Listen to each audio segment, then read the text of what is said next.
Pria kelahiran Tulung Agung 11 Maret 1993, telah menyelesaikan studi S2 di Universitas Negeri Jakarta, jurusan Manajemen Pendidikan, dengan predikat cum laude, dan kini menjadi staf pengajar di Sekolah Tinggi Agama Buddha Negeri STABN Raden Wijaya. Lulus Sarjana Pendidikan Agama Buddha STABN Raden Wijaya dengan predikat lulusan terbaik tahun 2015. Wah, luar biasa ya prestasinya Pak Manggala nih. Mahasiswa yang baik ini. Ya, kemudian pernah menjabat sebagai Sekretaris Jenderal Presidium Pusat Himpunan Mahasiswa Buddhis Indonesia 2014-2016, juga sebagai Kepala Program Sekolah Pemimpin Muda Buddhis Indonesia Institut Nagarjuna, yang bergerak dalam bidang kajian dan pengembangan Buddhis Indonesia.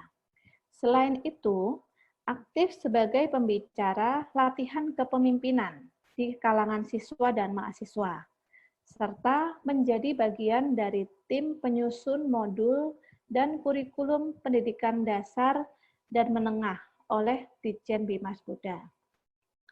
Pendidikan non-formal yang pernah diikuti antara lain alumni pertama Pendidikan Khusus Pelindungan dan Jaminan Kebebasan Beragama, Berkeyakinan Sekolah Masyarakat Setara oleh Setara Institute for Democracy and Peace tahun 2015, kemudian juga menjadi Training of Trainer penguatan asistensi advokasi bagi organisasi masyarakat oleh Ditjen Advokasi Deputi Bidang Pencegahan Badan Narkotika Nasional tahun 2015, alumni pertama Sekolah Kepemimpinan Bangsa oleh Akbar Tanjung Institute tahun 2016, dan alumni Kader Bangsa Fellowship Program Sekolah Pemimpin Muda Pemimpin Muda Indonesia tahun 2018 ya. Wah, sangat berkonsentrasi di bidang kepemimpinan. Ya, terima kasih untuk kehadirannya di sini Pak Manggala. Waktu dan tempatnya saya persilakan.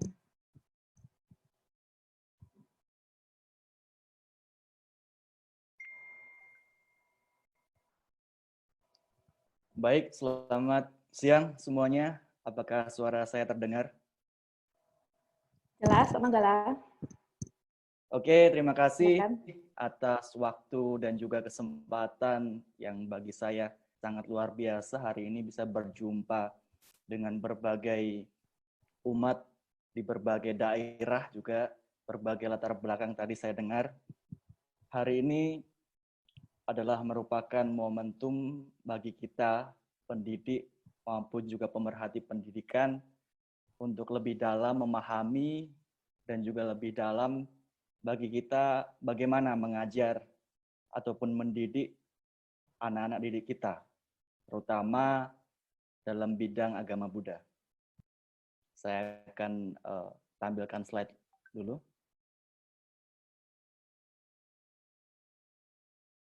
Oke. Saya memberikan judul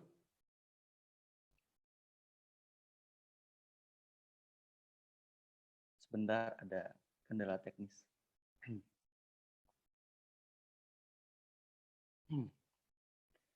Mengajar dengan hati di tengah pandemi.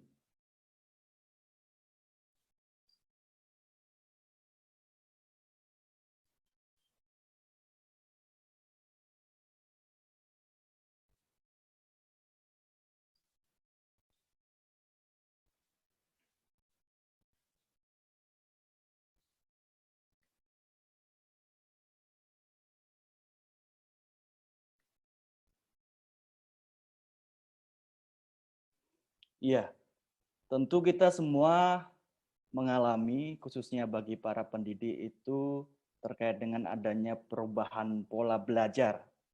Dari yang awalnya kita bertemu tatap muka, kemudian saat ini lebih banyak menggunakan cara-cara melalui teknologi ataupun daring.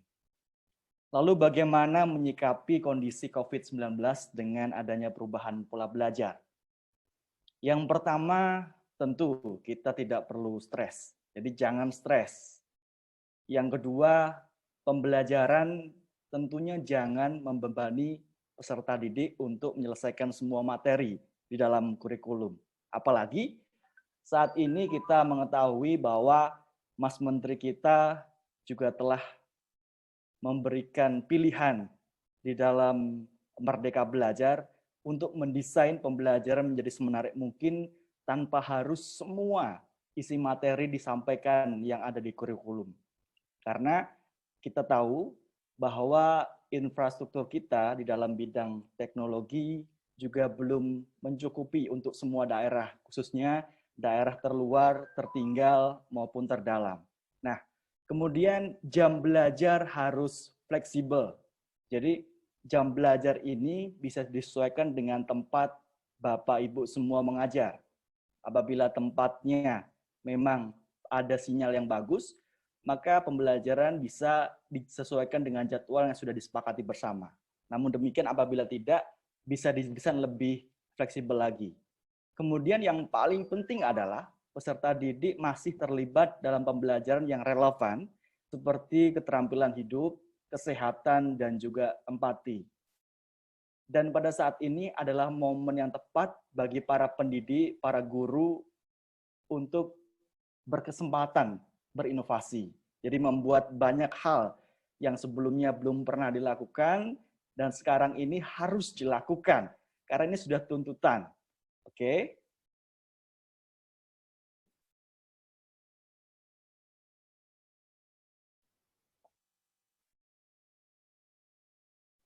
Sebentar, slide saya tidak bisa lanjut.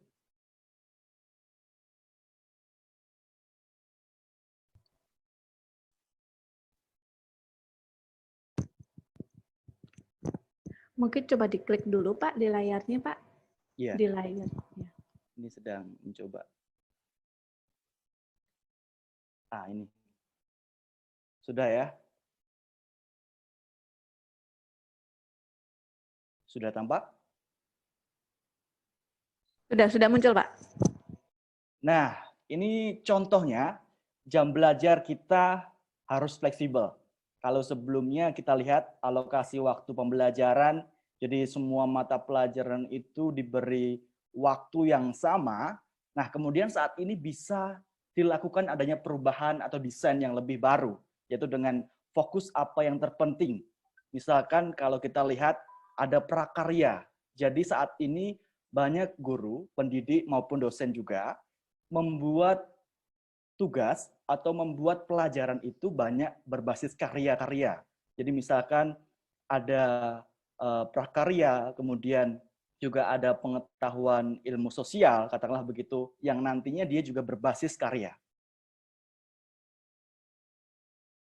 Lalu sebagai tenaga pendidik, bagaimana memaksimalkan sarana dan prasarana yang serba terbatas untuk menghadapi peserta didik di tengah kondisi pandemi COVID-19 ini.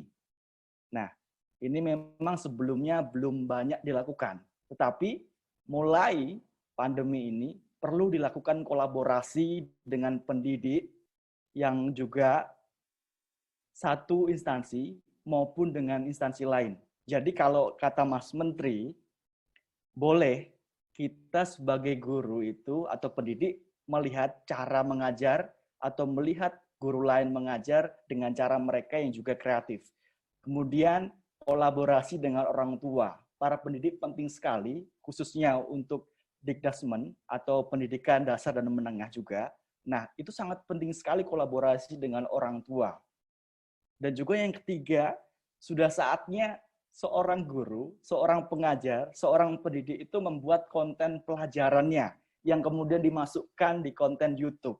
Jadi kalau hari ini kita belum banyak melihat karya-karya Bapak Ibu guru ataupun juga para dosen ke depannya, saya ingin sekali juga melihat bagaimana para kreativitas dari para guru ini memunculkan ide-ide yang baru, jadi membuat tontonan yang lebih edukatif. Karena kalau kita lihat tidak semua tontonan yang ada di YouTube yang dilihat oleh anak-anak didik kita itu memiliki nilai yang edukatif maupun inspiratif. Nah, kalau dilihat di sini ada dua buku. Yang pertama Kids Like Finland. Nah, ini salah satu buku yang saya jadikan sebagai pedoman dalam mengajar. Karena saya cukup mempelajari bagaimana pembelajaran di Finlandia, yang salah satu negara yang memiliki predikat pendidikan terbaik di dunia. Di dalamnya ada banyak sekali. Ini saya juga bukunya ini, di dalamnya itu ada banyak sekali materi-materi tentang pembelajaran, tentang strategi, tentang metode yang bisa dicoba nantinya, yang bisa diterapkan agar peserta itu tidak bosan. Karena kalau saya lihat kendala-kendala yang terjadi muncul ya kan di tengah-tengah pendidikan kita karena kurangnya variasi belajar, kurangnya kreativitas dan lain sebagainya. Kemudian yang sebelah kanan ini ada modul. Nah, ini modul yang dulu saya buat dengan kawan-kawan yang juga difasilitasi oleh Direktur Jenderal Bimbingan Masyarakat Buddha, yang nampaknya sekarang sudah diterbitkan dan juga diedarkan di seluruh daerah, dan saya sendiri juga malah belum dapat cetakan yang barunya. Kemarin ada teman yang mengirimkan ke saya, ini ada buku. Ternyata, oh itu yang kami susun waktu itu. Memang tidak tidak begitu bagus banget, tetapi setidaknya bisa digunakan untuk pembelajaran. Oke, kita lanjut.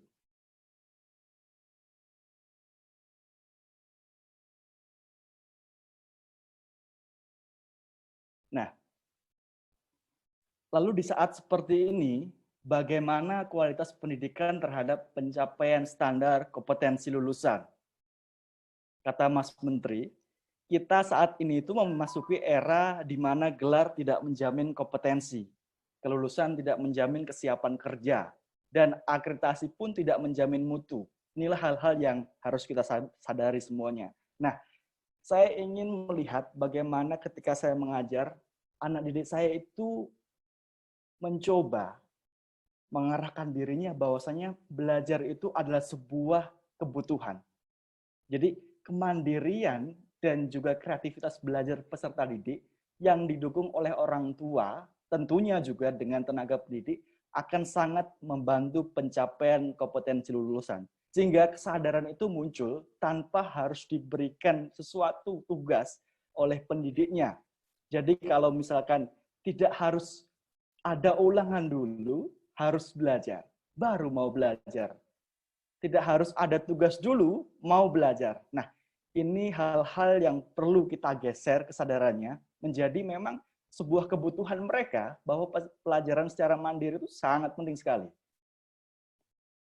Nah, kemudian bagaimana adaptasi pendidikan di masa pandemi ini? Yang pertama tadi, penguatan kolaborasi 3 pusat pendidikan, yaitu pengajar, orang tua, dan peserta didik. Ini sangat penting sekali. Kuncinya di sini. Kemudian pendidikan jarak jauh dan daring ini akan menjadi semakin tren. Dan yang ketiga, ketergantungan akses internet akan semakin tinggi. Lalu bagaimana pengajaran di masa depan? Nah, saya juga sering membaca tentang buku soal bagaimana kita di masa depan. Ini bukunya juga ada. Saya senang sekali di sana juga ada secara cari saya ketemu dengan bagaimana pendidikan kita di masa depan ternyata. Nah, ternyata keterampilan inti pendidik itu sepanjang masa, yaitu dengan melibatkan siswa dengan memahami sudut pandang mereka serta membantu memahami kekuatan dan kelemahan pribadi mereka. Selain itu memang penting juga mengajarkan keterampilan komunikasi dan keterampilan lainnya. Nah, di dalam buku itu ternyata dituliskan juga, pengajar yang baik adalah mereka yang dapat mengajar melebihi buku teks dan mesin pencari, yakni dengan hati, sesuai dengan tema atau topik yang kita bahas pada hari ini. Pengajar yang dapat menjangkau potensi anak-anak didik itu, dia akan selalu tetap dicari. Kalau hari ini banyak sekali smartphone, kemudian katakanlah ada robot yang juga di dalamnya ada dibuatkan artificial intelligence atau katakanlah kecerdasan buatan, tetapi tidak ada alat sampai dengan saat ini yang mengganti manusia, artinya yang memiliki hati. Nah, yang semua pasti dimiliki oleh para pendidik di Indonesia. Itu merupakan sumber kekuatan bagi kita. Kalau kita lihat gambar sebelah kiri, coba, kalau misalkan ini mungkin sebagian dari potret pendidikan kita saat ini. Anak-anak, ujian kita hari ini adalah memanjat pohon. Kalau kita lihat, yang pasti akan pandai dan bisa memanjat pohon adalah si kera. Lalu bagaimana yang lain? Tentu mereka akan kesusahan. Kata Albert Einstein, setiap orang itu jenius. Namun jika Anda menilai ikan dari kemampuannya memanjat pohon, dia akan meyakini sepanjang hidupnya bahwa dia bodoh. Jadi setiap anak, setiap peserta didik kita memiliki kelebihannya masing-masing. Kalau kita lihat bagaimana Buddha mengajarkan cara yang sangat unik, yang berbeda, tentang bagaimana membuat seorang biku bernama Cula Pantaka pada masa itu, yang sebelumnya dianggap bodoh oleh biku-biku yang lain, sebagian biku yang lain, karena dia sangat sekali susah untuk menghafal. Hanya 4 syair saja, 4 baris saja. Dalam waktu 4 bulan tidak hafal-hafal. Nah, ini refleksi bagi kita para pendidik, tidak perlu banyak sekali menuntut anak-anak kita untuk hafalan. Nah, kemudian Buddha memberikan sebuah metode yang berbeda. Pada saat itu diberikanlah sapu tangan yang putih, yang bersih, yang kemudian kalau nanti katakanlah kamu akan memahami maknanya ketika kain ini kamu gosok-gosokkan ke dalam sesuatu yang berdebu. Kalau di sini digambarkan digosok-gosokkan kepada sandal. Nah, kemudian kain itu lama-lama menjadi kotor dan juga menjadi kumal. Lalu muncul pencerahan di situ oleh Cula Pantaka. Dia muncul pencerahan bahwa ternyata tidak ada yang kekal. Semuanya bisa berubah. Semuanya anicca. Artinya dari seseorang yang awalnya banyak sekali dilingkupi oleh hawa nafsu, kemudian juga bisa menjadi seorang yang tercerahkan. Jadi sebagai seorang guru, sebagai seorang pendidik atau pemerhati pendidikan, kita perlu memberikan pilihan metode dan media pembelajaran yang sesuai dengan karakter peserta didik agar hasilnya optimal. Nah, lalu bagaimana cara kita bisa mengajak anak didik kita dan juga bisa kita mengajarkan apa yang ingin kita ajarkan dengan baik? Tentu ada caranya. Masuklah ke dunia mereka. Pelan-pelan bahwa mereka masuk ke dunia belajar yang sesungguhnya, dan itu hanya bisa dilakukan dengan rasa dan ketulusan hati. Karena pada prinsipnya, mendidik itu harus menginspirasi dan membahagiakan. Ya, terima kasih. Sekian pengantar dari saya. Tadi sudah dipesan jangan panjang-panjang, karena nanti ada pembicara yang lain. Terima kasih atas waktu dan juga kesempatannya. Saya kembalikan kepada moderator Ibu Ivana.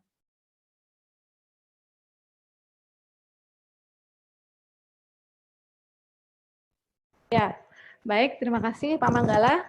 Jadi sebetulnya dengan masa pandemi sekarang ini justru kita harus lebih kreatif lagi ya, sebagai guru justru menjadi kesempatan untuk menjadi lebih kreatif lagi, karena pada saat dulu aja gitu kan, Bunda pada saat mengajar kepada murid-muridnya pun juga harus menggunakan kreativitas karena menyesuaikan dengan caranya sesuai dengan kondisi muridnya, kebutuhan muridnya masing-masing ya, dengan kebutuhan kondisi juga. Jadi sekarang dengan pandemi ini emang kemarin dari masukan-masukan yang masuk kepada kami lewat pendaftaran itu juga banyak yang bercerita tentang pada saat sekarang ini cukup banyak kendala seperti yang teknis ya, yang teknis aja banyak kayak sinyal dan sebagainya, apalagi juga belum lagi karena jauh dengan muridnya, jadi anak-anak juga konsentrasinya mengalami kendala juga gitu. Nah, oke, berikutnya kita akan langsung lanjut. Terima kasih Pak Manggala sebelumnya. Ya, berikutnya kita akan langsung masuk kepada inti dari materi kita pada hari ini. Inti materi yang pertama yaitu tentang fun teaching. Itu strategi mengajar agama Buddha dan sekolah minggu yang menyenangkan. Nah,